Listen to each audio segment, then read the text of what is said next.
Viral komputer di kerangkeng kurungan besi, ide tukang printer nyeleneh. Beredar viral di media sosial sebuah inovasi nyeleneh dan unik yang dilakukan oleh pemilik usaha rentalan komputer.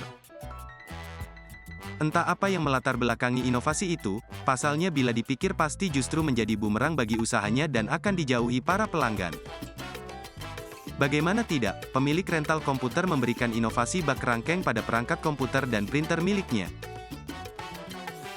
Jeruji besi itu melindungi komputer bak kandang atau kerangkeng yang biasa dipakai untuk melindungi hewan ketika ada di kebun binatang. Bahkan lebar celah jeruji pun hanya cukup untuk dimasuki tangan.